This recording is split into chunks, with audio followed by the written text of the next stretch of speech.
Hare Krishna. Ooh.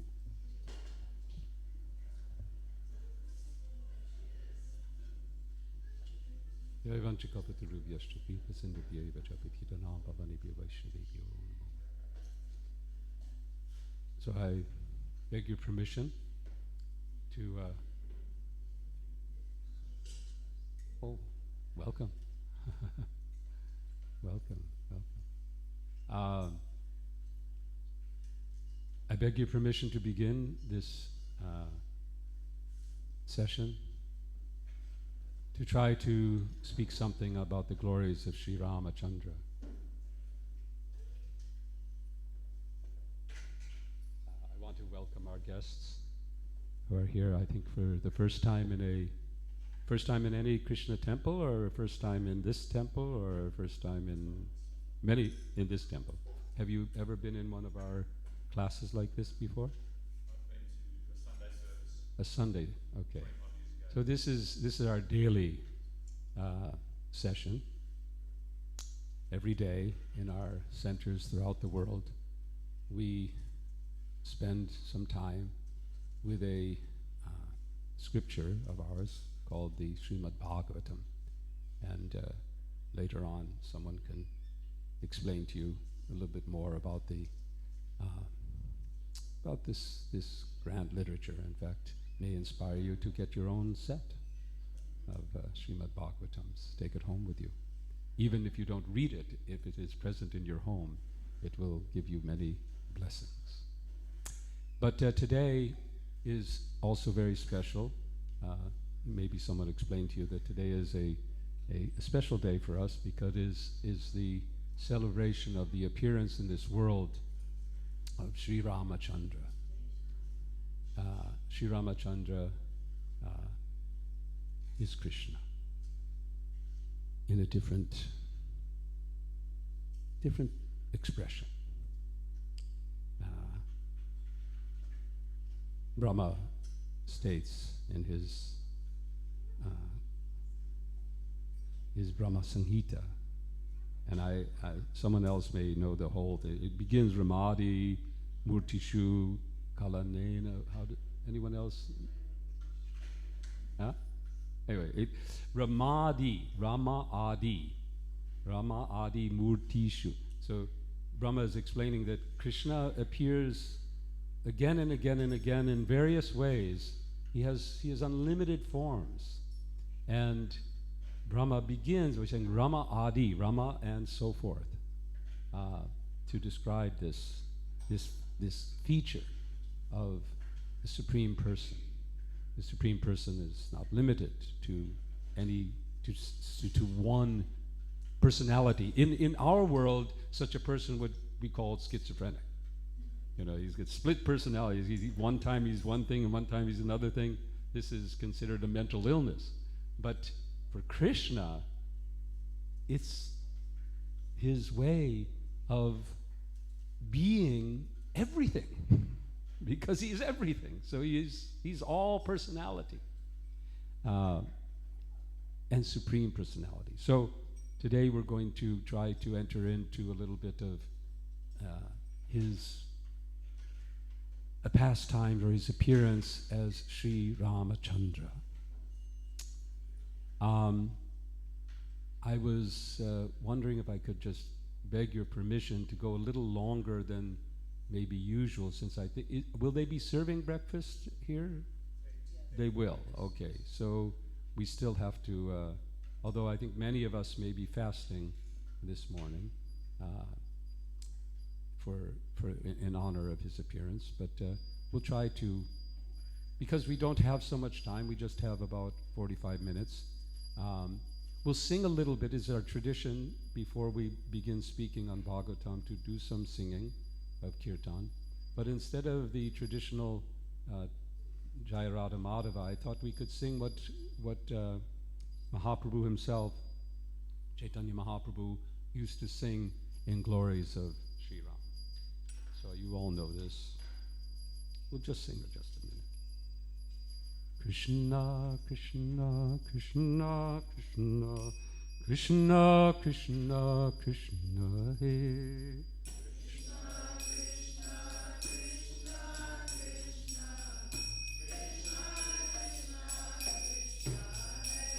Krishna, Krishna, Krishna, Krishna, Krishna, Krishna, Krishna, Hare.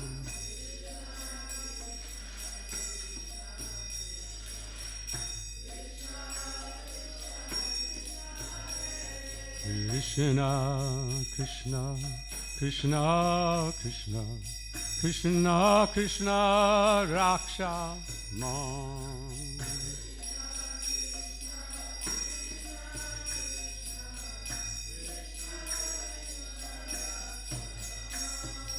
Krishna, Krishna, Krishna, Krishna, Krishna, Krishna, Pahimam.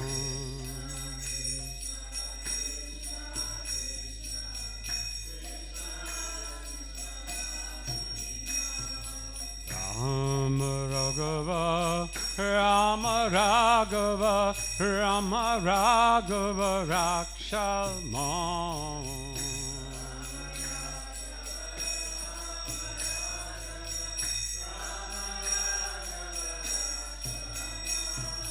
Krishna Keshava, Krishna Keshava, Krishna Keshava, Pahimam.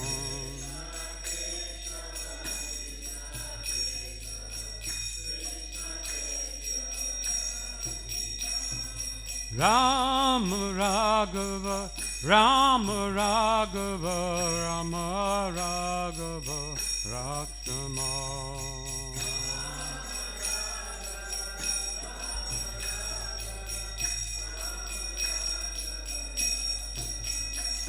Krishna Keshava, Krishna Keshava, Krishna Keshava, Pahimam.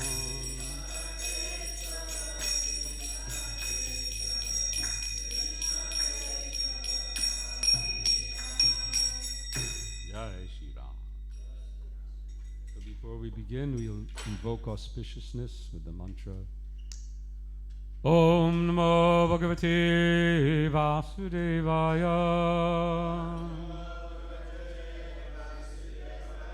Om Namo Bhagavate Vasudevaya.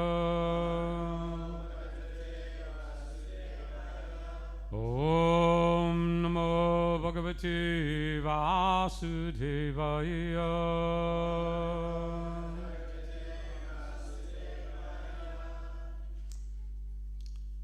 So, the pastimes, the appearance of Sri Ram are described in the Srimad Bhagavatam in the 9th canto, in the 10th chapter. Now, in the interest of time, because we don't have so much time, I think we, if you don't mind, we'll skip the repetition of the verses. I'd like to cover actually a few verses here. I'm going to use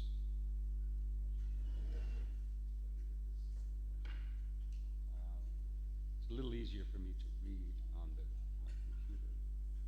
Or I'll start here. So this is the second verse of this 10th chapter, where Sukadeva Goswami, in the first verse, he basically introduces the dynasty in which Sri Ram appears. He begins, we've later, I think, or perhaps in some places, we've heard that his the dynasty of Lord Ram was the dynasty of the sun, Ikshvaku.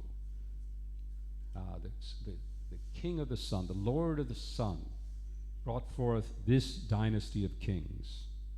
But in more, just coming up to Sri Ram, Sukadeva describes that the son of Maharaj Katvanga was Dirghabahu, and his son was the celebrated Maharaj Raghu. So in what we just sang, Raghava Ram, Raghupati Raghava, Raja Ram, Rama Raghava. So Raghava is used to denote Sri Ram. Later in the Ramayana, another Ram appears.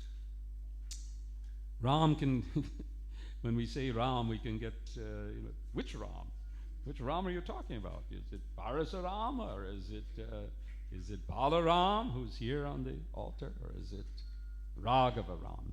So Parasaram is known as Bhargavaram because he is in his lineage. But our Sri Ram that we are celebrating today is known as Raghavaram because he's in the dynasty from Maharaj Raghu. From Maharaj Raghu came Aja, and from Aja was born Dasarath. And Dasarath, as we know, is the father of Sri Ram. So text 2, I'll just read this Sanskrit. Tasyapi Bhagavanesha Saksha Brahmamayo Hari Angsham Sena Chaturbhagat Putranam Pratita Sarai Rama Lakshmana Bharata Satrugna Iti Sangyaya. So, the translation, being prayed for by the demigods, the Supreme Personality of Godhead, the Absolute Truth Himself, directly appeared with His expansion and expansions of the expansion. Their holy names were Rama, Lakshmana, Bharata, and Satrugna. These celebrated incarnations thus appeared in 4 forms as the sons of Maharaj Dasarath. Read Srila Prabhupada's purport. Lord Ramachandra and his brothers, Lakshman, Bharat, and Shatrugna, are all Vishnu Tattva, not Jiva Tattva. The Supreme Personality of Godhead expands into many, many forms. Advaitam Achyutam Anadim Ananta Rupam. Although they are one and the same, Vishnu Tattva has many forms and incarnations.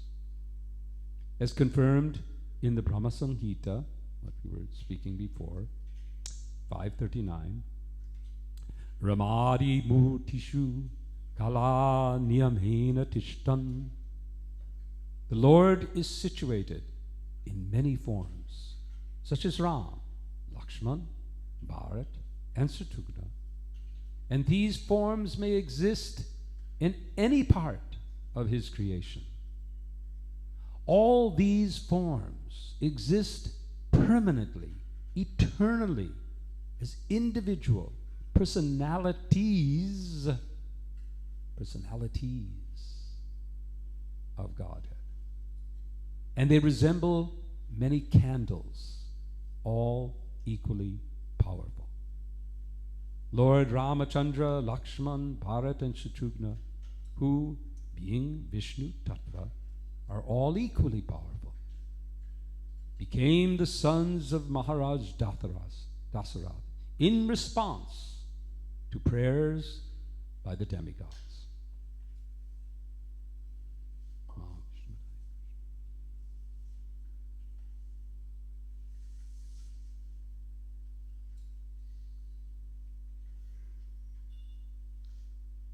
There's much in this verse. To begin with, let's remember the circumstances for the appearance of Sri Ram. Prior to his appearance, someone else appeared. Exactly when, I don't know. But the antithesis of Ram, the exact opposite, you could say, in some ways. To the extent that Ram was the perfect person, and Sri Ram is glorified as Purushottama, the ultimate, the Uttama, the highest Purusha, the ultimate person. He is glorified. In fact, the Valmiki Ramayana begins. Sri Valmiki, who gives us who reveals to us in our age the epic of Sri Ram, was sitting in his hermitage, and as Narada Muni, he has a special service in our world. Narada Muni, he gets everything going. He's the person who shows up at this time or that time or wherever, and he shows up, and he has this, because he knows everything. So he particularly shows up when it's time to get things going. So he shows up at the ashram of Valmiki in order to get the Ramayana revealed. And Valmiki turns to Narad after welcoming him and asks him the question from which the Ramayana comes forth. Now, anyway, I'm not going to take time to bring it up, but I'll summarize that basically Valmiki asks Narad, who present in this world now possesses and shows all good character? And he lists out very attractive, powerful, kind, compassionate, all the qualities and characteristics of an ideal person. He asks Sri Narada, who in this world today is such a person? Perhaps he was expecting, Narada to say, actually, no one meets all those qualifications. But no, Sri Narada responds, that is Sri Ram. That is Sri Ram. So as Sri Ram represents the most perfect person, there's another one who represents the most despicable person, Ravana. Just as great in quality is Sri Ram, so evil is Ravana. His very name, Ravana, means one who gives pain and grief to everyone. That was his character. Not kindness, not compassion, but pain and suffering. The ultimate sociopath. He was evil. But not only evil. One can be evil and still can be controlled. But he was evil and powerful. So powerful that he threatened the gods themselves, the demigods. So that's why this verse begins being prayed for by the demigods. So the demigods prayed. They were harassed. They were being harassed by this Ravana. Not only they were being harassed, but all the saintly people of the world were being harassed by Ravana. That was his pleasure. And he was not alone. He had an army. He had a kingdom. He had his whole race called the Rakshasas. We were singing just now, Rama Raghava, Rama Raghava, Rama Raghava, Rakshamam. Protect me. Give me shelter.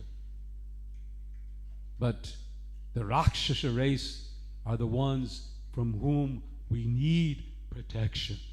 They are the drawers. Raksha also means blood. So they're the ones who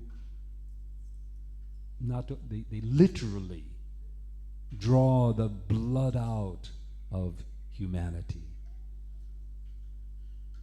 even to the extent of cooking and eating.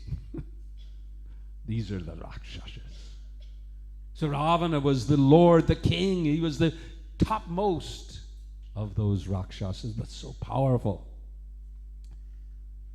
He once got a boon because of it. He was not only powerful, he was very intelligent. And he knew that the ways of the universe worked. He knew how there were these various empowered entities, the demigods in our universe, who had power to bless and to curse and to do all kinds of, and he went, I think it was Brahma himself, because Brahma usually gives these kind of benedictions. So he gave, anyone, maybe? Oh, it was Shiva who gave it. Shiva. So Shiva blessed him that he could not be killed by any Devata or Rakshasa or anyone.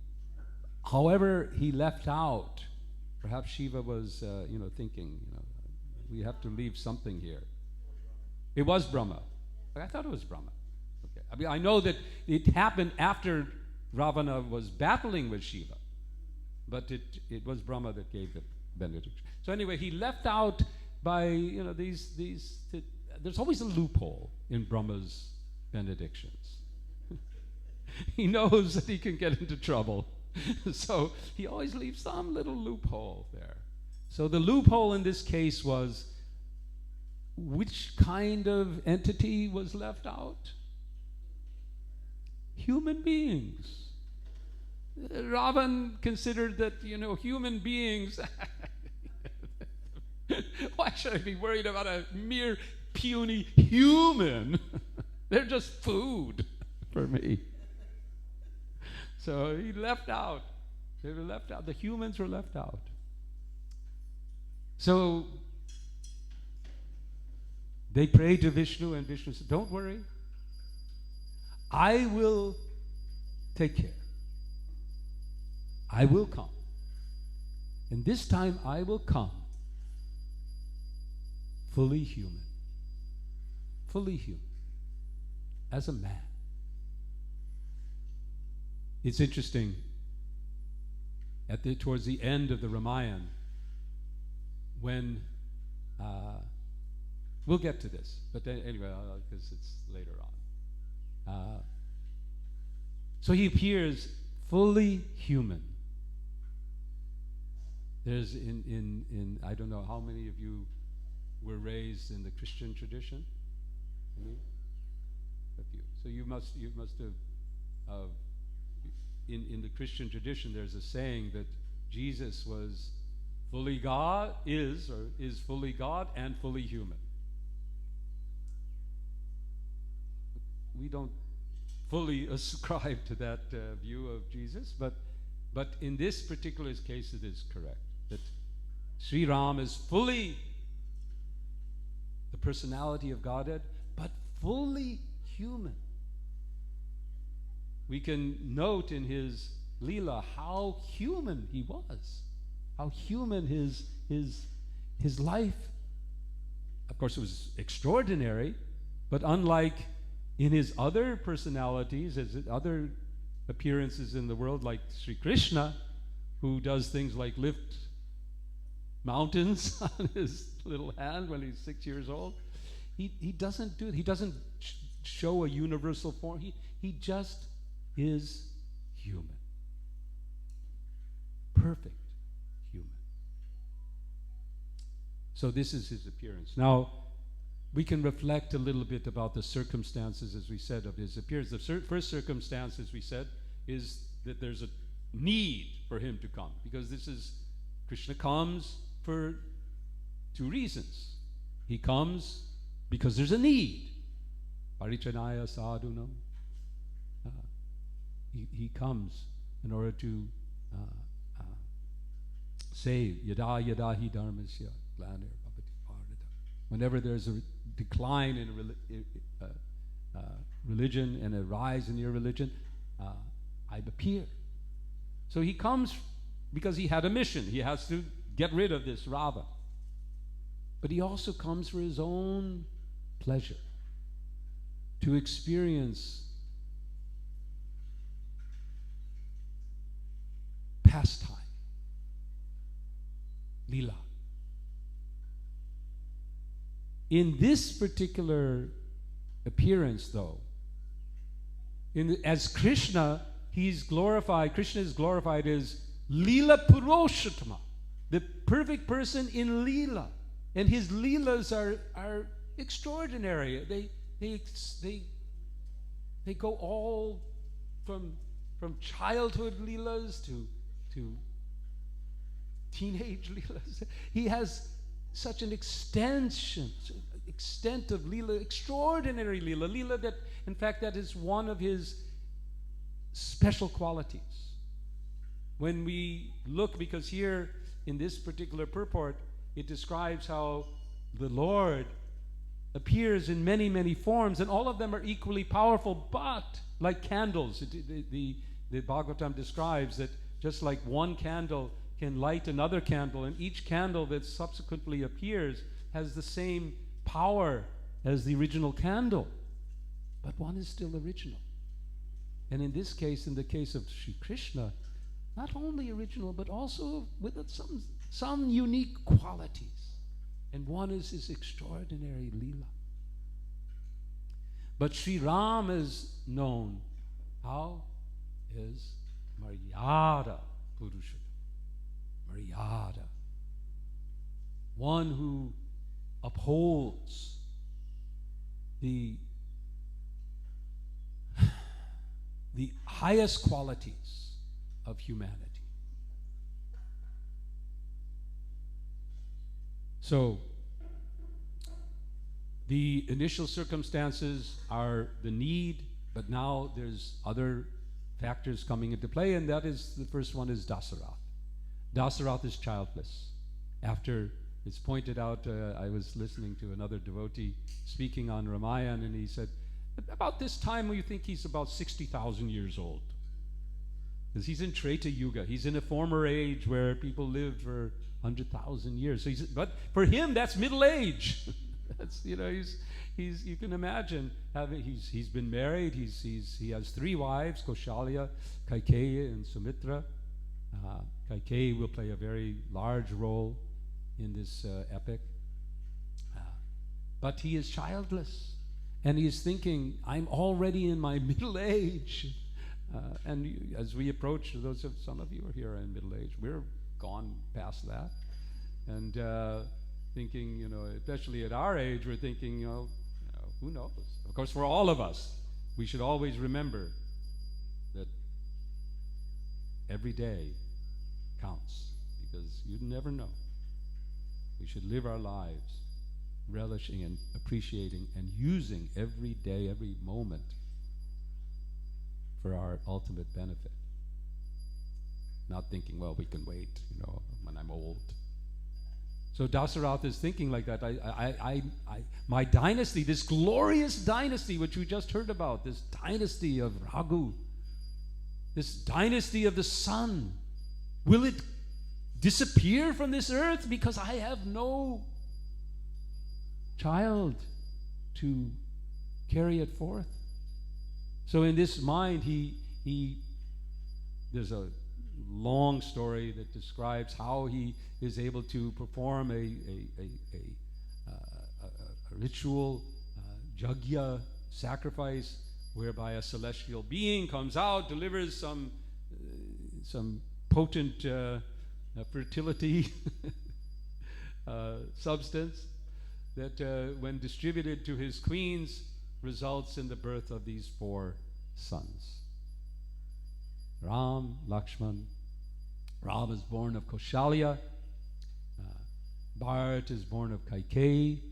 And because Sumitra got 2 portions of this special fertility rice, she gives birth to Lakshman and Shatrughna. They grow up in the palace of Dasarath in glorious happiness. As the way of brothers, Lakshman attaches himself to Sri Ram, Shatrughna attaches himself to Bharat, and they get trained in all the royal affairs, martial arts, until one day, one extraordinary personality. If you read the Valmiki Ramayana, you'll see that from time as it goes along, the story unfolds, and then someone appears, and then Valmiki shifts over and to describe, well, who is this person? So the first one, because we skipped over it, but this appearance of the Jagya, how to solve this problem. There's a very interesting personality named Rishishringa who appears, and so his whole story gets told. So the Ramayana is one story after another. So now the next person, and it's this extraordinary journey that Sri Rama is taking, which at time to time, and I'm sure most of us have had in our lives, we've had different points where it all changes. We're going along and thinking this is our life, and then something happens, and everything changes. So this is the first of those. There's a series like this in the Ramayana, but this is the first one. Vishwamitra shows up. Now Vishwamitra is an extraordinarily powerful Brahmarshi. And because he's a Brahmarshi, he's doing jagyas and so on. As we described, Ravana has targeted him with his minions, and they've been harassing him in his hermitage. And he comes to Dasaratha and says, you've got to solve this problem, and I have just the right solution. You have these two wonderful sons of yours, Ram and Lakshman. They're just the right solution to my problem. Come along. Now, Dasharatha had greeted Vishwamitra, as is the custom, by offering him anything he wants. Oh, Brahman, oh, sage, welcome to my palace. Everything is yours. Just ask me and I will provide. Maybe you've done that when a guest comes. It's natural, whatever you like. Dasharatha didn't calculate. He didn't think, well, this happens in other situations. But he didn't think he would be asked for his sons to go with Vishwamitra and fight Rakshasa cannibals in the forest. When they're, how old are they? They must be like, 15 or 12 or 13. I don't know. They're young. How old? 16. 15, 16. Okay, so they're, young teenage boys, and they're going to go up against these incredibly powerful demons and demonesses. There's one, I can't remember, begins with a T. Another class, I called her the Tea Lady. Tarka? Yeah. Taraka? No. Tarka. Okay, Tarka. Incredible. Powerful. Ogress. So, but Dasaratha's promised, so they go. Anyway, we're already at 10 past 8, and I'm supposed to end in 20 minutes. So I'm going to fast forward. You can imagine. Finished. But what happens after this is that Vishwamitra takes Ram and Lakshman to the kingdom of Mithila, because Sita Devi is holding her Svayamvar. This is the next turning point. On the surface, Ram and Lakshman going to Vishwamitra seemed to be one thing, but it actually enters into the marriage of Sita and Ram.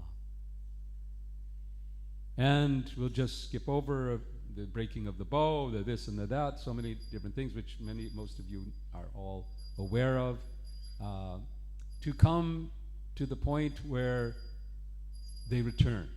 Now, after winning the challenge by breaking the bow of Shiva and winning the hand of Sita, Janaka suggests that, well, here, your brother Lakshman will be a perfect husband for my other daughter, Urmila.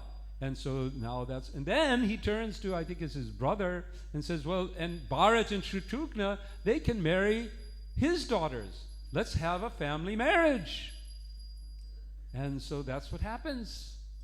Bharat and Shatrughna come, Dasarath comes, there's this wonderful celebration. They all get married in a huge joint ceremony or whatever.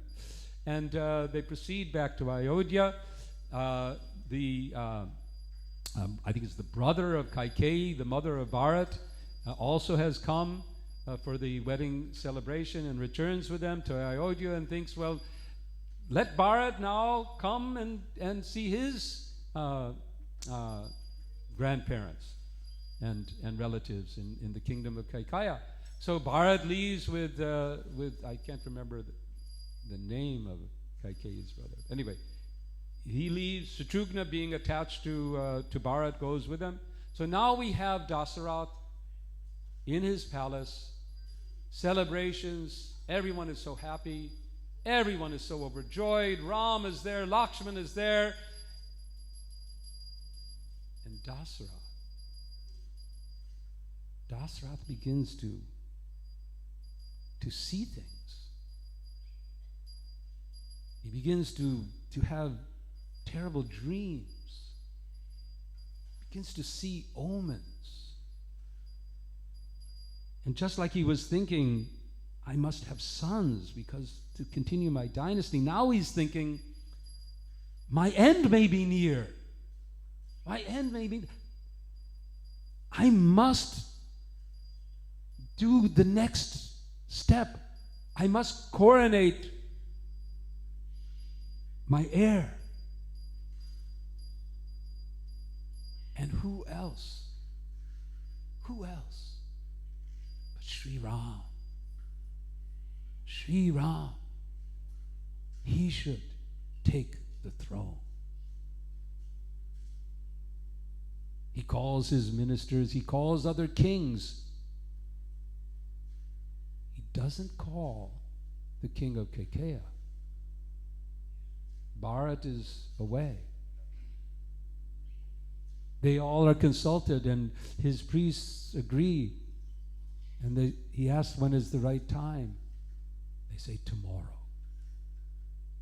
Tomorrow. Crown Sri Ram as your heir. All preparations are put into place. The whole city is getting ready. Everyone is so happy. Everyone is so joyful. Sri Ram, everyone loves him. He is the perfect person, the emblem of kindness and compassion. Everyone loves, and beautiful. Everyone loves him. Everyone is so happy. Except one person.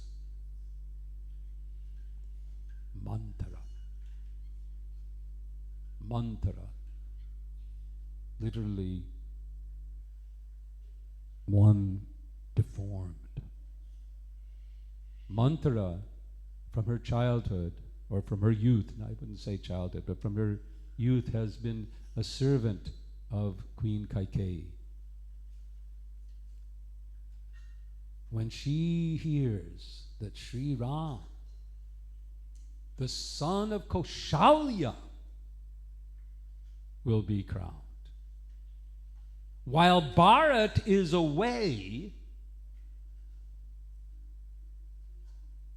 her crooked mind begins to think, this is a plot. This is a conspiracy. My pardons to anyone who likes conspiracies. I happen to not like conspiracies. Okay. This was Manthara's thing. This is a conspiracy. Bharat is away. Dasarath has a plan to eliminate him. And with him, Kaikeyi, my queen. She will be destroyed. She gets this in her mind. And she approaches Kaikeyi and says, You've heard the news? What? Sri Ram is going to be crowned tomorrow? You've heard? Yes, Kaikeyi. Sri Ram is going to be crowned tomorrow? Oh, how wonderful news you brought, Manthara. So nice. So thank you for this wonderful news. Ram will be crowned. And Manthara says, You fool! What do you think? You think this is in your best interest? No! There's a plot. This is all a plot. You will see. If Ram becomes king, your life will be finished after some time. He'll find some way. He'll find some intriguing way to dispose of Bharat, to dispose of your whole position and everything. You could end up yourself in exile. And in this way, she plays with Kaikeyi. She knows her weaknesses. Kaikeyi is the most beautiful of all the queens of Dasarath. In many ways, Kaikeyi is his favorite. And Kaikeyi also is a bit, how you should say, not was it chanchala, fickle in mind, can change her mind. And she I'll get her to agree with, because I know, Manthara is convinced. And she does. Now Kaikeyi had, prior to the birth of her, of Ram and Bharat, and the Dasarath, of such great valor and strength, had been called upon by the Devas themselves to engage in battle with the Asuras. And in a great battle, she was able to save his life, to protect him. I heard that Dasarath is not, Dasarath means 10 chariots, right? So what I heard was the meaning of that is that on his chariot he could actually fight in 10 directions. His chariot was such that it could move, he could fight in all directions.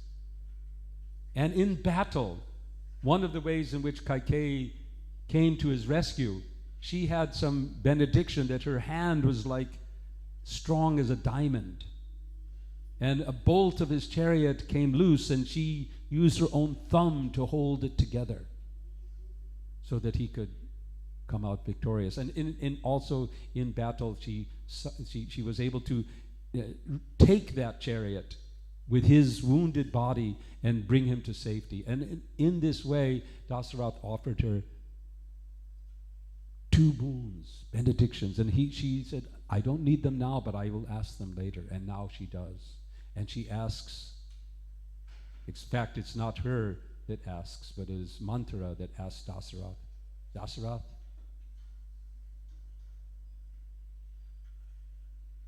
Ram must go.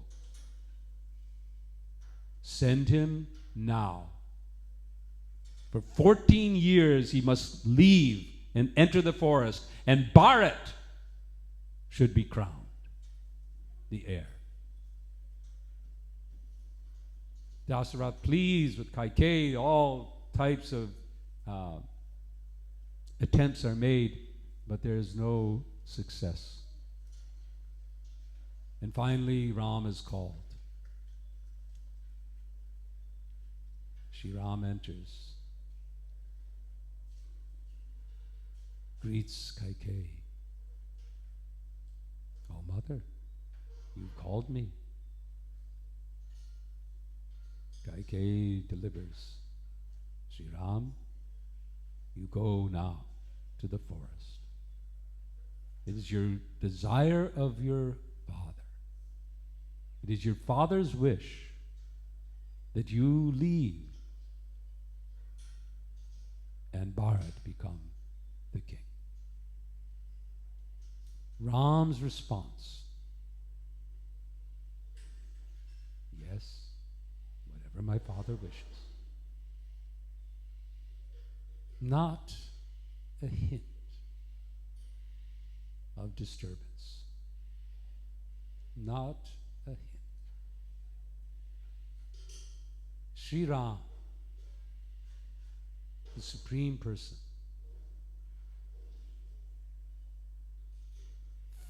we know Krishna is, and Ram, we use the term Bhagavan,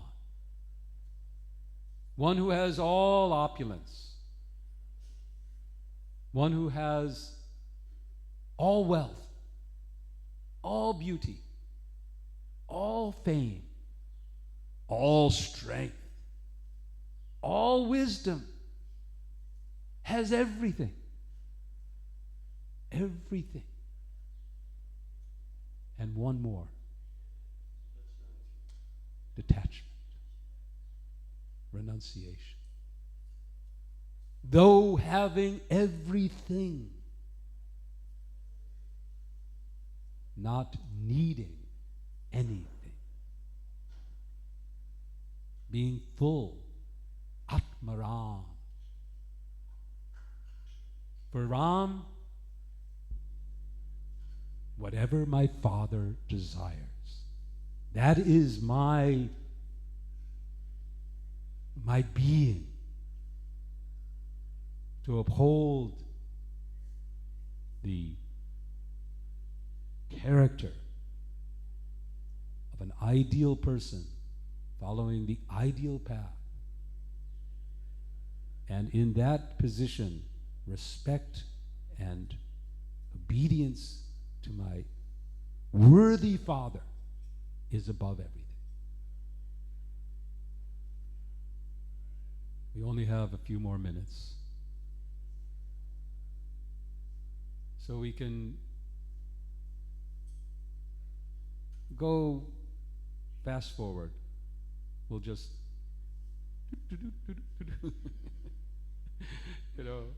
forest, Rakshasas, Suparnika, Ravan, capturing Sita, Lanka, Sugriva, Vali, ocean, bridge,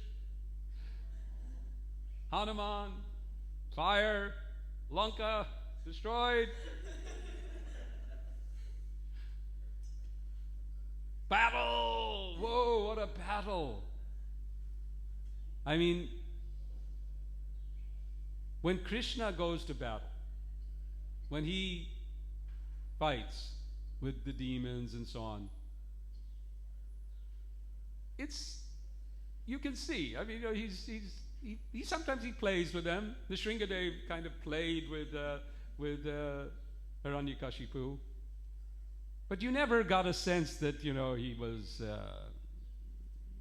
getting tired or anything like that.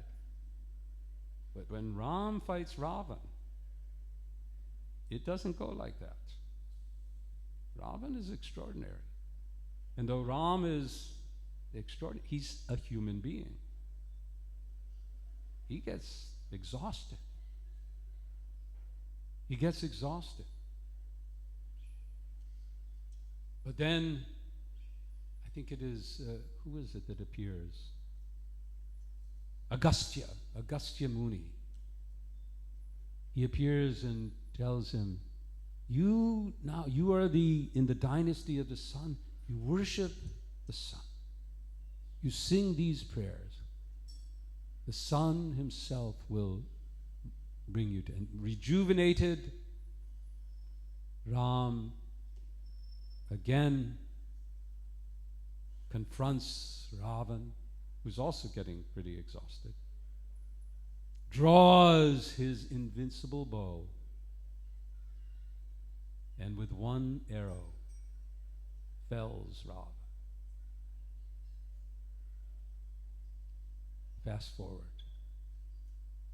So, lamentation, Hanuman, Sita coming out. Everyone is, demigods appear. And something very, very extraordinary happens. Ram has been engaged in an epic struggle, an epic attempt, persevering against so many odds. When he discovers Sita has been taken away, he has no idea where. She's been carried off. There's no tracks, there's no scent, there's no, bloodhound to find the path, because Ravan carried her away in his airplane. He gets one clue from Jatayu, who fought with Ravan. So now he knows, okay, she was taken, this personality, Ravana, has taken her, and that way, some way. Not even knowing which direction. More or less in the southerly path.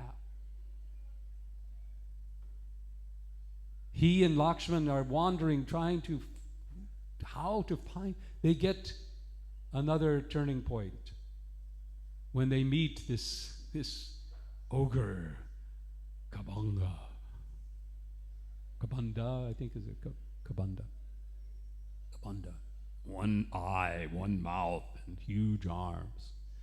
But he turns out to, when he's dearmitated, whatever that is, when his arms are cut off, he reveals his identity. And when his body is burnt, he emerges as a heavenly person and says, "I know how you can find Sita. Go to Lake Pampas, find Sugriva, he will help you in." And thus it all takes place. So all of this struggle, all of this incredible effort Ram has made to retrieve Sita. And when Sita is brought before him, what does he say? "I've done my duty. I've avenged I have restored my honor by destroying this evil person. I have completed my mission. I've done what I was supposed to do. And Sita, you go your own way. You've stayed in another man's house. How I am a king. I am the emblem of righteousness. How can I accept a lady into my house who has stayed in another man's house?"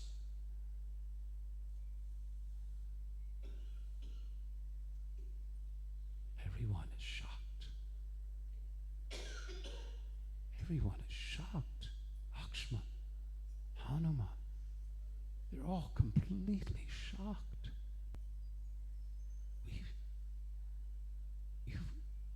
You love her. You love Sita. You've cried so many tears for her. And now? Sita responds, "How can you do this? How can you do this? You know my chastity. You know of me. How can you do this?" Ram stands in front of Sita.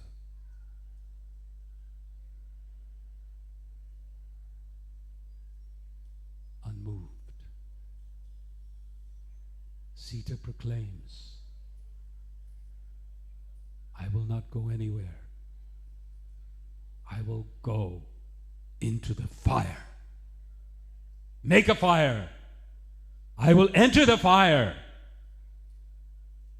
I am going nowhere else. Watch me go now." is even more shocked. Sita is entering fire.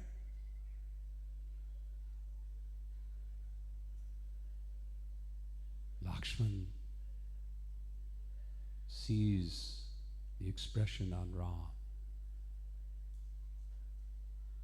and understands there's something happening here. He prepares the fire. The fire is burning. Everyone is watching, and Ram is standing just there, saying nothing, as Sita walks in to the blazing fire.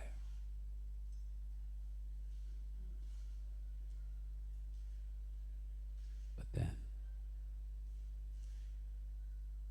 the fire himself, Agni, emerges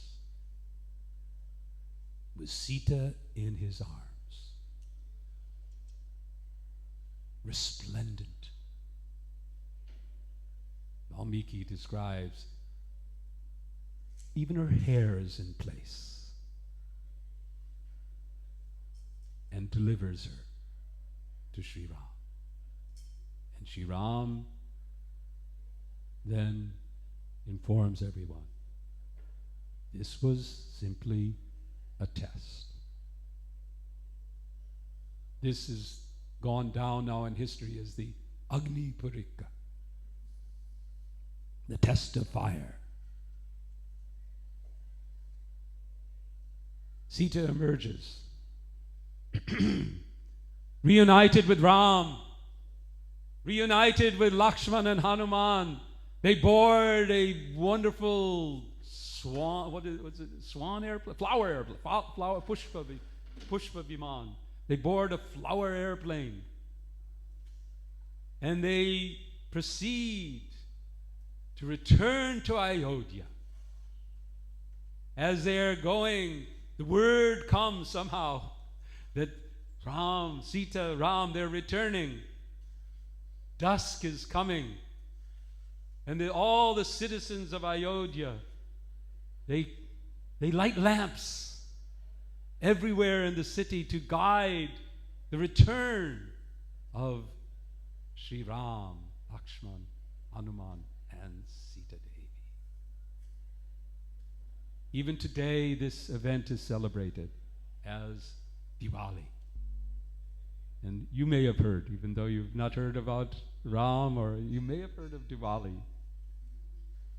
Even the White House celebrates Diwali. The mayor of New York celebrates Diwali. Because it is the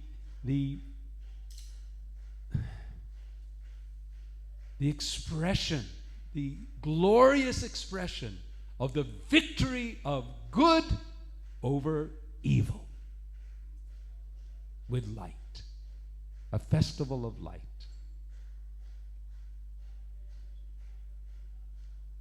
The story doesn't end there, though.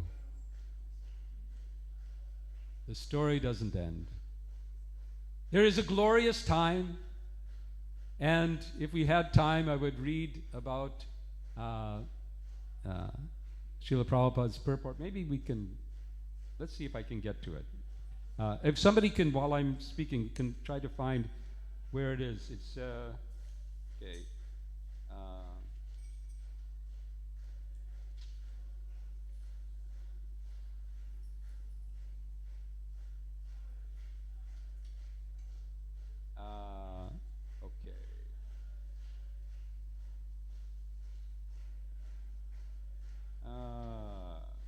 Okay, here it is. This is text 50 of the 10th chapter. Being pleased by the full surrender and submission of Lord Bharat, because Bharat had, during this 14 years of exile, he didn't accept the throne.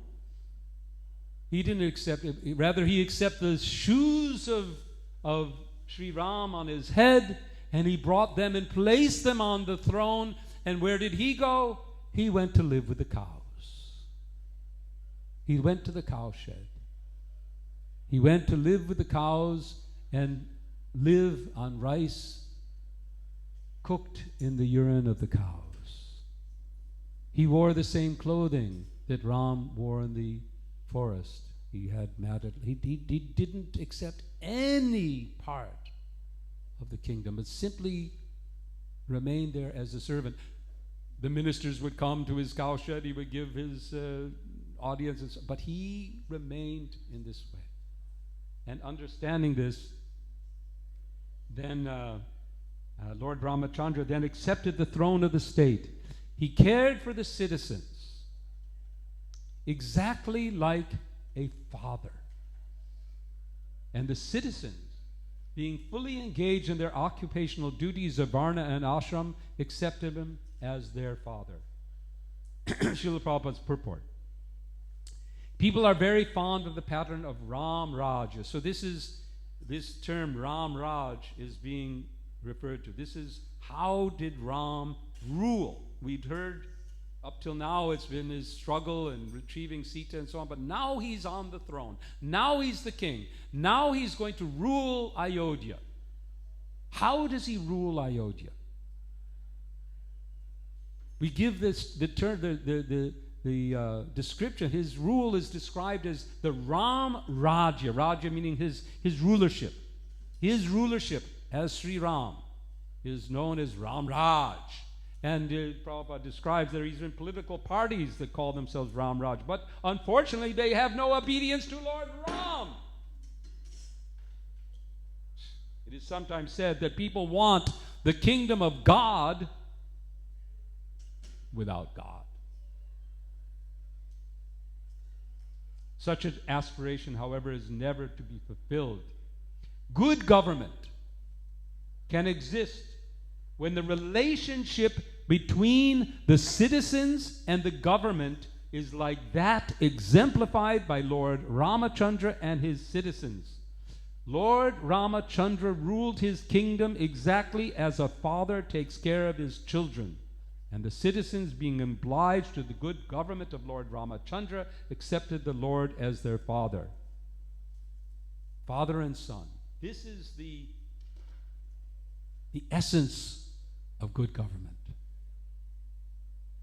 When the king, the ruler, the president, the prime minister, whoever is sitting in that seat, sees himself or herself as the father,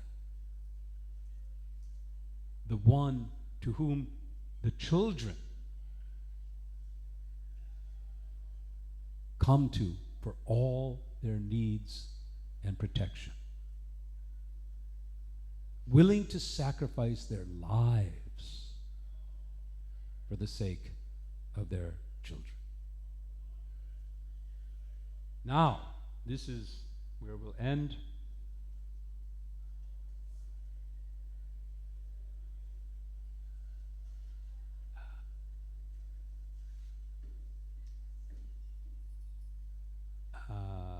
Okay. The next verse, 51. Lord Ramachandra became king during Treta Yuga. But because of his good government, the age was like Satya Yuga, and everyone was religious and happy.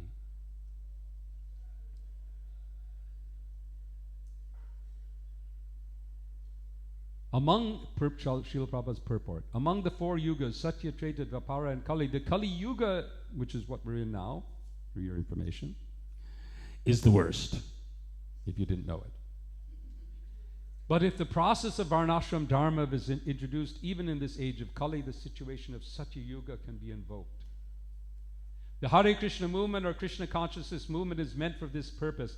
Kaler dosha nide rajan astihi eka mahanguna kirtanadeva krishnasya mukta sangha param vrajet. My dear king, although Kali Yuga is full of faults, there is still one good quality about this age. Simply by chanting the Hare Krishna Maha Mantra, one can become free from material bondage and be promoted to the transcendental kingdom. If people take to this Sankirtan movement of chanting Hare Krishna, Hare Rama, they will certainly be freed from the contamination of Kali Yuga, and the people of this age will be happy as people were in Satya Yuga, the golden age. So Ram Raj will come. from the Sankirtan movement. Hare Krishna, Krishna Krishna, Hare Hare, Hare Rama, Rama Rama, Hare Hare. I took a little bit more time, sorry. But it was not enough.